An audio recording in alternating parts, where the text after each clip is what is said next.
This is part of the reason why that I believe that the Civil War ever began, was because of the conflict out west pertaining to the territorial rights. This is not only one of the reasons why that I believe that the Civil War come into existence because of the squabbling up at the White House, but this is possibly one of the reasons why that I believe that this particular territory that is now considered a state, Boise, will be a predominant factor in the future for humanity. Please listen. Overnight into a boom town and was soon renamed Idaho City. The Boise Basin gold strike became one of the most important gold finds in American history. Within 2 decades, miners here unearthed nearly $55 million worth of gold. And Idaho was about to become its own territory. Before gold was discovered in the Boise Basin, Idaho had been part of the Oregon and Washington territories that covered much of the Northwest. Then, in 1859, Oregon was granted statehood, and the Washington Territory was enlarged to cover all of present-day Idaho. Finally, in 1863, the Idaho Territory was born, and included land that would later become the states of Montana, Wyoming, and Idaho. But the new territory got off to a rocky start. At the time, most of Idaho's population were miners who lived in the south, in and around the Boise Basin. But even so, Idaho's first appointed governor, William H. Wallace, decided that the northern city of Lewiston should be the site of the new territorial capital. The first capitol building for the new territory wasn't very impressive. This tiny one-room structure is an exact replica of the original. It was here that Idaho legislators, in just their second session, voted to move the capital to a new town in the south called Boise, close to Idaho City and other mining boom towns nearby. The bill was signed by a new governor named Caleb Lyon, who championed Boise as the new capital. But many in the north protested and succeeded in getting a local Lewiston judge to block the move to Boise. A few months later, the territory's second in charge, Secretary Clinton DeWitt Smith, took matters into his own hands. On March 29, 1865, he and a group of soldiers broke into the Capitol, stuffed the territorial seal and other documents into saddlebags, and fled, with a U.S. Marshal hot on their heels. They traveled south, arriving here in this broad valley, where they declared that the town that lay at its center, Boise, was now Idaho's capital city, which it still is today. But it took nearly 30 years for Idaho to go from territory to state. It finally did, becoming America's 43rd state on July 3rd, 1890. And it took another 30 years for the state to build itself a new capital. No expense was spared. Soaring above it, a nearly 6-foot-tall copper eagle, now covered in gold, to celebrate the state's mineral wealth and its allegiance to the Union. While political tempers occasionally flare inside the Capitol's walls, nothing compares to the heat that lies some 3,000 feet below. The Idaho Capitol and other buildings in the Capitol complex are heated today by geothermal water, pumped from more than half a mile under the Capitol dome. It's the only state house in the country that relies on this form of clean, renewable energy to keep its legislators warm. Boise began as a U.S. Army fort during the gold rush in 1863 and served as an important stop on the Oregon Trail. But today, its fortunes are in high tech, not flakes of gold. It's home to the headquarters of Micron, one of the largest makers of microchips and flash memory in the world.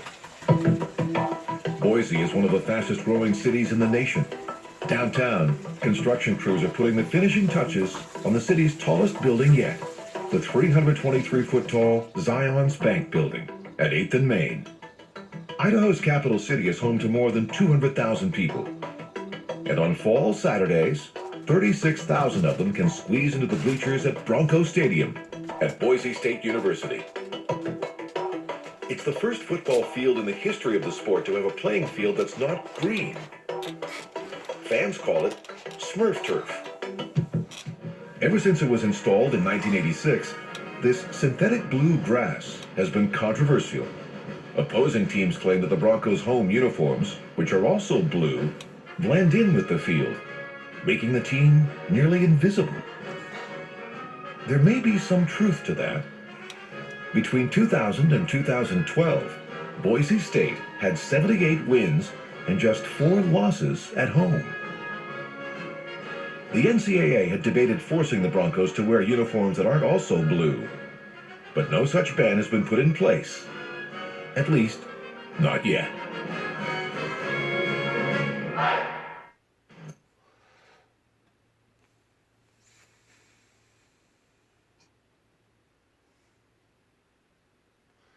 In 2012, after going back out to Colorado,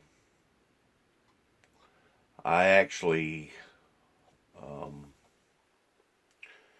went up to Aspen, Colorado, or just this side of Aspen, Colorado, towards having a job out there up in the high country. And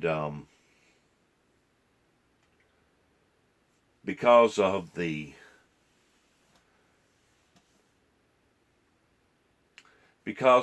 misguided information that was on my resume in regards to people doing a background check on my life, the people who had hired me before I ever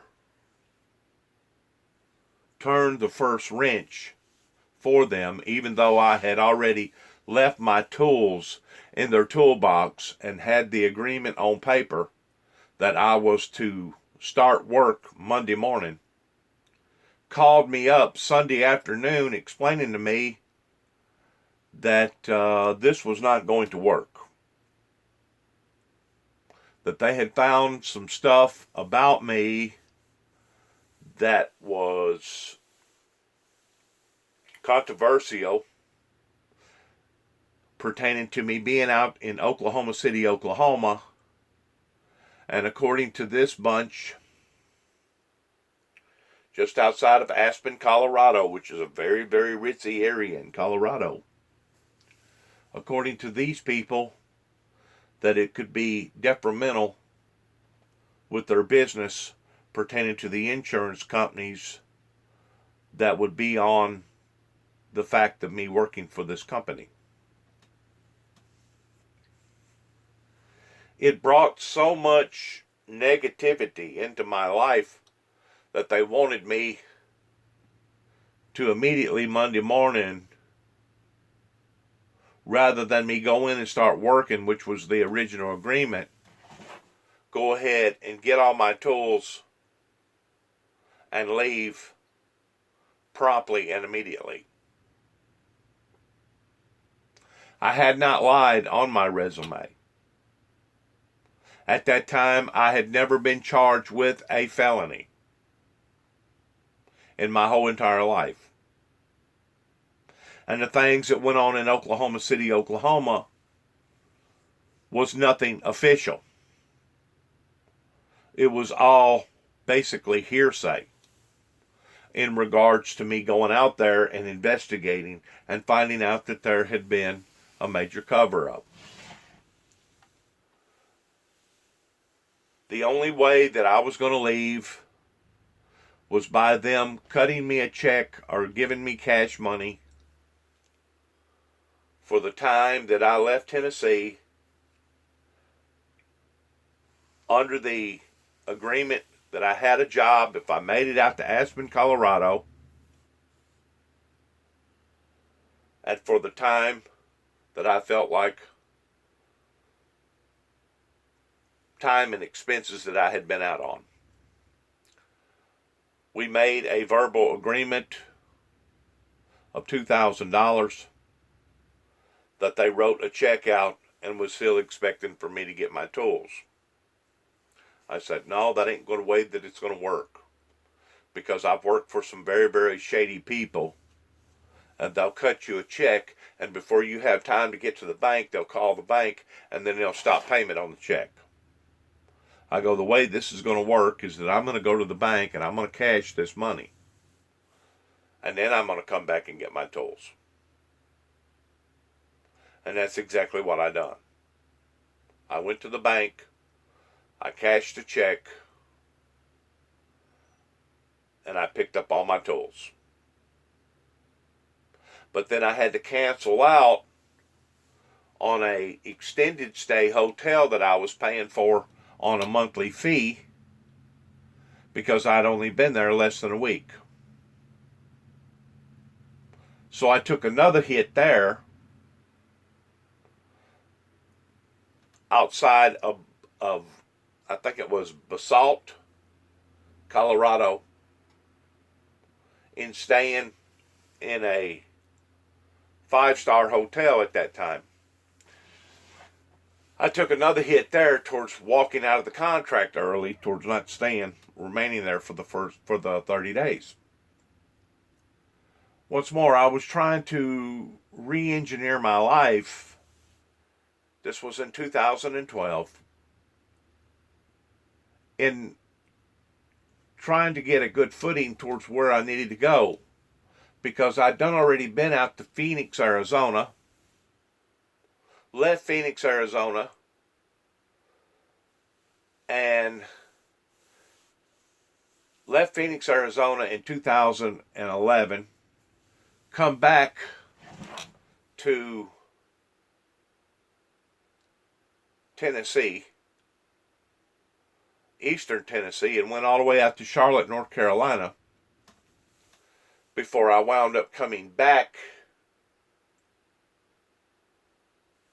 through Tennessee, leaving Eastern Tennessee, and having a job at that time in Eastern Tennessee whenever I went to Colorado. I've got all this stuff on paper. I can prove it. Matter of fact, you can go to the Social Security office and look at my resume towards everywhere that I've worked, and the patterns where I have received unemployment, Social Security benefits from various states. You can see all the places where I've worked at towards this adventure that I was on. After me leaving Colorado, the state of Colorado, I went due west over into where the Mormons was, and I visited over in Salt Lake City for a while, talking to the Mormons, finding out about their religion, and realizing that this is not where God wants me to be.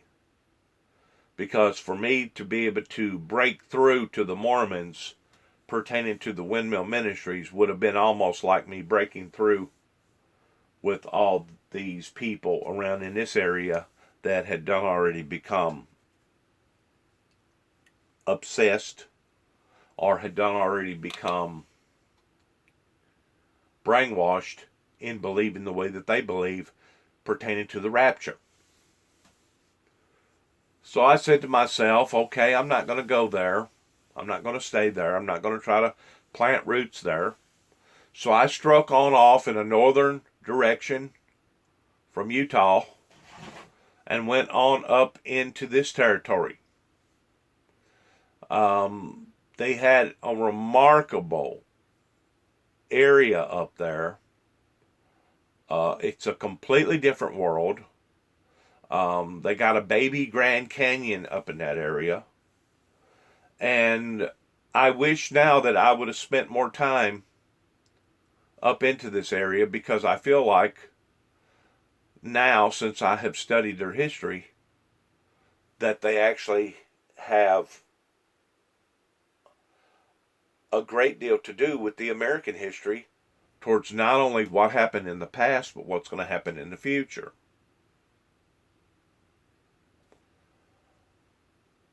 I only went through there as a traveler and stayed only maybe overnight, and then kept going on up into the Portland, Oregon, Washington state area, and I remained there in just south of Seattle, Washington, for probably about 2 days, looking at the atmosphere, looking at the habitat, looking at the plants, listening to the people.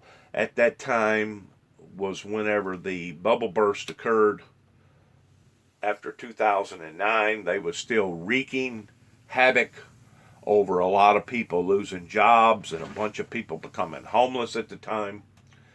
I did get a snag from a corporate body shop up in Washington State, up in the Seattle area. I wish now that maybe I would have pursued it, but rather than me going up into the Washington area and pursuing it, I went ahead and shot due south on Highway 5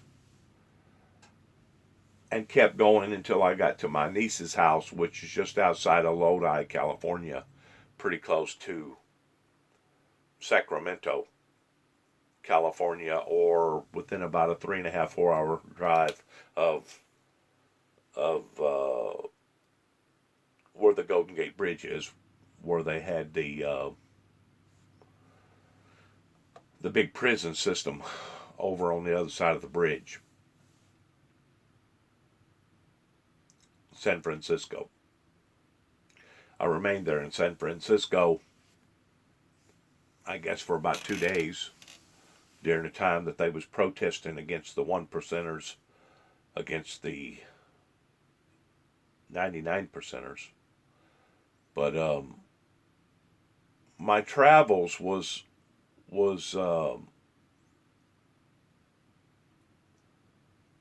very adventurous, to say the least. And like I say, I wish now that I would have spent some time in Boise, not because of the Broncos, but because what had happened historically in the past, pertaining to their history of how that they ever become into existence to begin with, which is actually nothing abnormal, because there has been several state capitals as well as courthouses during the 1800s that had been stolen or moved from one location to another, based around location, based around opportunity, based around the people that lived in the areas that had more influence than other people. I mean, just right down the road here in the county of Obion County, their county seat originally was in Troy. And the old courthouse burnt, and somebody decided, rather than keep the county seat in Troy, we're going to move it to Union City. So these type of skirmishes that happened with these diplomats during that time was nothing unusual. Just like the town of Boise.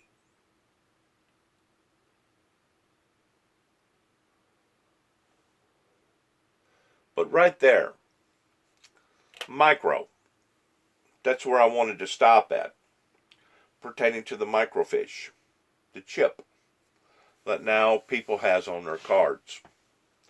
Eventually will become a dominant feature in a new cashless society that will motivate, moderate, dominate society into the future. And I had no idea that this particular agency was up there, this Micron, was in the Boise area.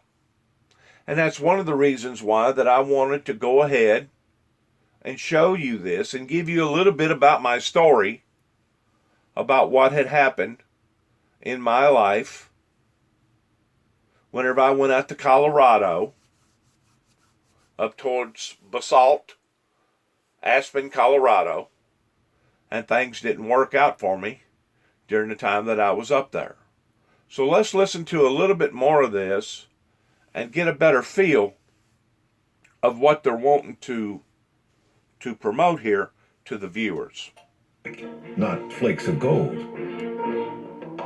It's home to the headquarters of Micron, one of the largest makers of microchips and flash memory in the world.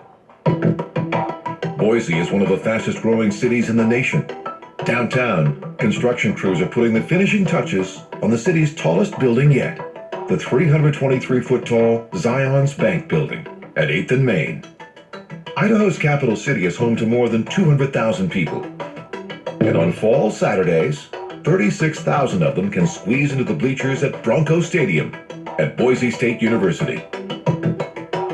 It's the first football field in the history of the sport to have a playing field that's not green. Fans call it Smurf turf. Ever since it was installed in 1986, this synthetic blue grass has been controversial. Opposing teams claim... Okay, I'm going to fast forward it now because we've already seen this, and you've seen the part where I wanted to show you about the microchip. Okay? So let's fast forward it. Broncos... because we've seen this. We're going to go through this commercial here. Much had this quiet valley to themselves, except for a few European fur traders who passed through on their search for beaver pelts. But that all changed when the 7 heavily laden down wagons rolled through the valley and ground to a halt so that 2 passengers could disembark. A Presbyterian minister named Henry Spalding and his wife Eliza. They'd come to start a mission with the goal of winning converts among the Nez Perce by convincing them to believe in a new God and give up their sinful ways. This small frontier church, built later in 1876, stands on the site of Spalding's original mission.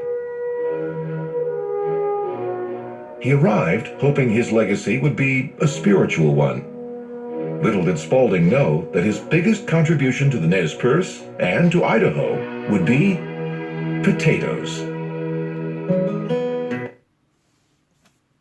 See, he arrived hoping that his journey was going to be a spiritual one. Similar towards me coming back here to 291 Thompson Road, Sharon, Tennessee, zip code 38255. Hoping that my journey's in 2014 was going to be a spiritual one. But instead of it being a spiritual one, it was a controversial one. It was one that erupted into the neighborhood, and one where a great deal of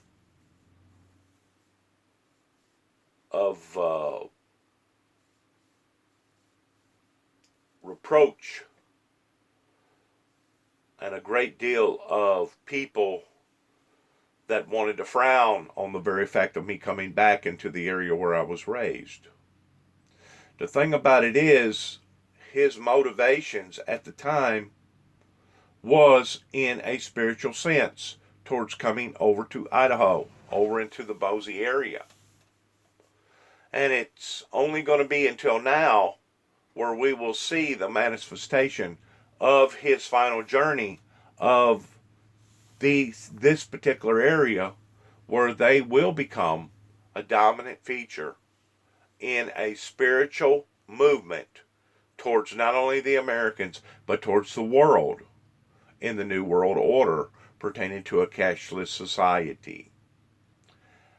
I'm not into necessarily the geographics of this area, because from what I could tell, it was hilly.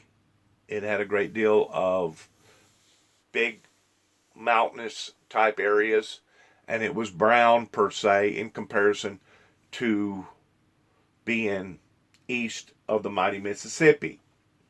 It was an area that I didn't find to be all that appealing at the time whenever I was in that area, because it did not have strong similarities towards what I was familiar with in Tennessee.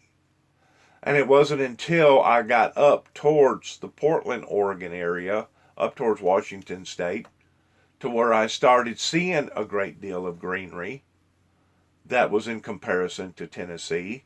The only difference was that once I got up into that area, it was wet, it was damp. About 65 to 70% of the time, they had a mist of like fog that proceeded into that area that dominated their vegetation and made their vegetation look extraordinarily elite. But it wasn't the type of environment that I wanted to live in, and that's the reason why that I tipped my hat and decided to go back on Highway 5 back down into the northern part of California, which was another day and a half drive.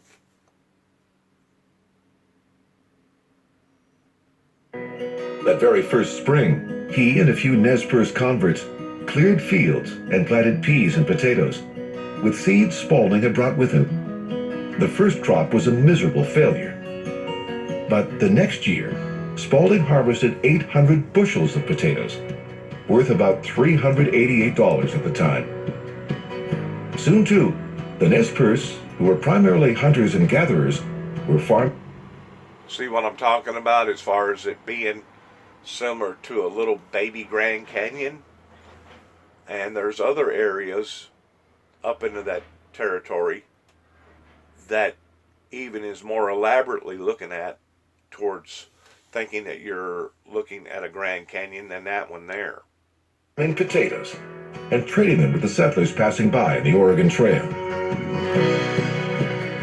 It was here in the Lapwai Valley that the Idaho potato was born. I believe that's also the same route. I may be wrong. I may be too far north, but I believe that's the same route that Lewis and Clark took that wound up into that same territory up there with Pocahontas and stuff. Like I said, it's a beautiful, beautiful territory. One that's engaged in wanting to be around all them hills and mountains and stuff. But I just didn't find it to be appealing enough that I wanted to stay there and become that acquainted with the Boise people. But I was through there and I did look at it.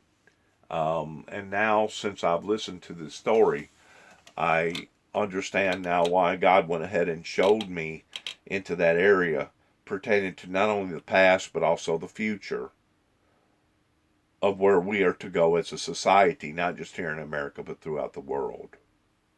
Once more, this has been just a brief understanding of my understanding of not just where I went into this area in 2012. This would probably been in the first part of October whenever I come up through there. That was already seeing signs of winter coming into the mountain region areas, especially up in the Rocky Mountains. They was already having snow in some of the higher peaks up towards the passes and stuff. But I just wanted to relate to my viewers about me understanding that the Civil War was not started on the count of slavery. They turned the Civil War in about halfway into the Civil War into a scapegoat of slavery because we had to have some sort of an excuse going back to the Queen and the King over in England of why that we was fighting to begin with. There had to be some sort of recognizable meaning of the war. And the word slavery got thrown into the pile. But the war did not begin over slavery because slavery had already done become legal in a couple states up north. The reason why that I believe that the Civil War began was because of debates, people haggling, territorial rights, who was going to be in control, who was going to be able to tell one dictator from another diplomat of what we're going to do and how we're going to do it. Who's going to be charged for this and who's going to be in charge for that. That's what started the bickering, and that's what I believe started the Civil War. And it wasn't until later on, throughout the Civil War, whenever Lincoln decided to declare the Proclamation of Declaration in regard to freeing the slaves. That is my understanding of not only the Civil War, of how come it began, but it's also my understanding of futuristic ideals pertaining to the ingrained chip that's going to be ingrained in people, to where, and this chip doesn't necessarily have to be embedded into their skin, okay, towards a cashless society. It could be embedded into their phones or embedded into other obstacles that belongs to them pertaining to their Social Security or their banking cards. But the futuristic ideal is that eventually one day we will go over to a cashless society, to where we will not have different types of currencies spread throughout the planet. What is it, something like 190 something countries? And eventually everything will be done digitally. And no, this is not pertaining to the mark of the beast. The mark of the beast will come into play after God returns back to take out his precious children off of the planet and out of the planet. And whenever fire and brimstone destroys everything not only on the planet but around the planet, and then is whenever the false prophet will rise, that will be in power for 42 months, and shortly after will be whenever the actual Antichrist will rise. No one can break these seals but the Lamb of God who was crucified for all of man's sins, which is Jesus Christ of Nazareth. Yeshua, the Son of Yahweh. These are all cornerstones, milestones of things that not only has happened in the past, but occurrences that are going to happen in the future. Once more, I want to leave this on this particular scene in Boise. I didn't realize that they had 200,000 people there now, but it is a growing area because it's centrally located between Yellowstone, the Rockies, and Washington State. And of course, you got the people over in Oregon, which Oregon is a very, very unusual place in and of itself, towards the tree huggers and the environmentalists and the owl lovers. That was the only place that I'd ever stopped to get gas where you wasn't permitted to pump your own gas. They may have changed their laws since then, but it was the only place that I've ever been to in my entire life. Being blessed by going almost everywhere in America, everywhere. Being blessed in the sense of being able to travel around and see some of the most beautiful, beautiful sights that I think that I've ever laid my eyes on.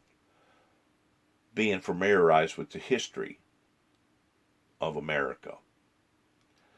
I just want to thank you for allowing for us to be a part of your lives in being able to see America for what America truly is. Some of the most beautiful spots in the world.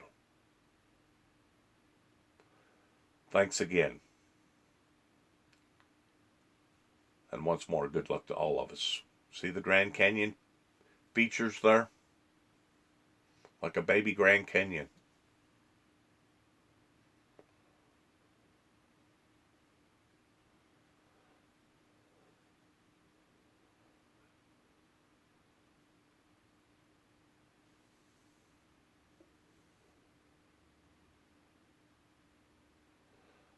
But then they also have a lot of that too. Brown, grass, brown dirt, brown hillsides. But they also have a lot of that too. That we don't have in Tennessee.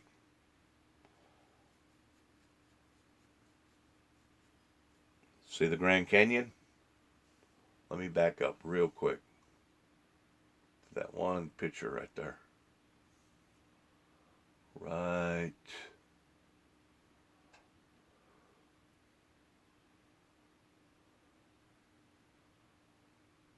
there.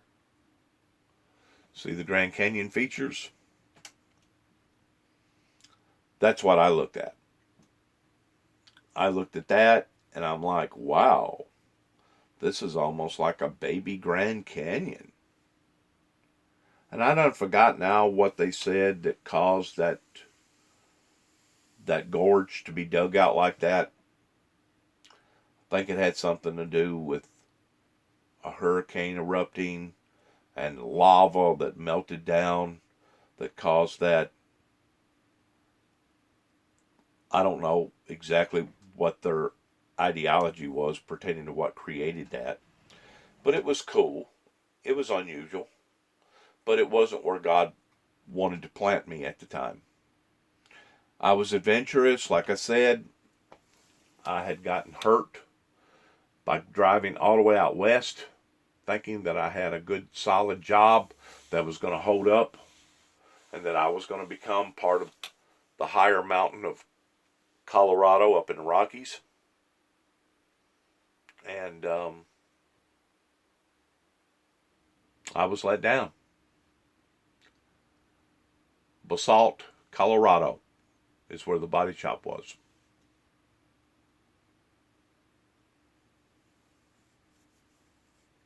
I've got all this on paper. I can prove it. Pertaining to my affairs towards where I went. What type of experiences that I went through.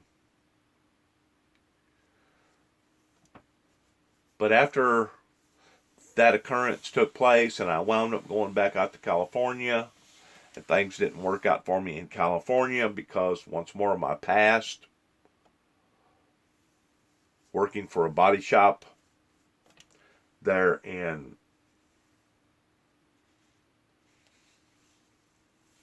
California, I decided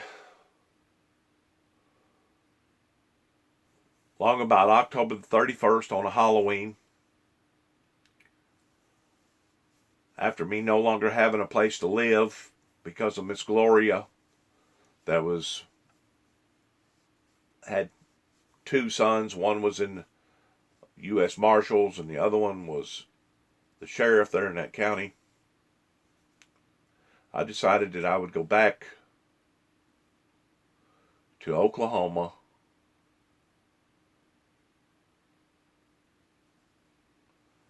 and try to resolve my problems. But before I wound up going to Oklahoma, I stopped off in Phoenix, Arizona,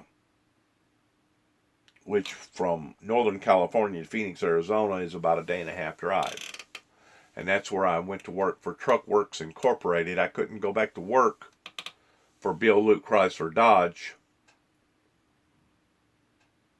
because there wasn't an opening, supposedly, but I'm sure it had something to do with my history of my past. But I went to work for Truck Works Incorporated south of Phoenix and remained there basically throughout the winter months before I left there and then went to Oklahoma in 2013 and hired an attorney by the name of Jay Silvernail, where I fought and finally got the charges in Oklahoma City, Oklahoma to be dropped. And then about a month later, after me having a 3-bedroom house, I was rearrested again by the Kentucky authorities over a non-threatening, apologetic telephone call.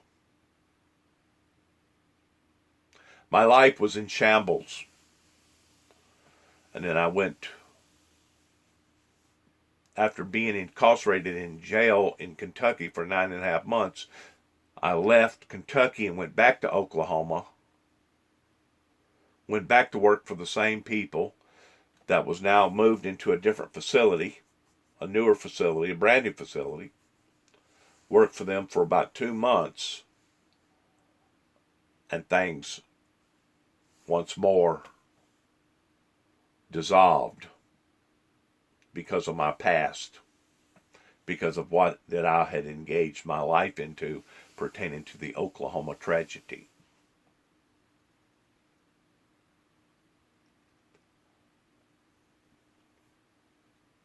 Thank you for listening. Good luck to all of us.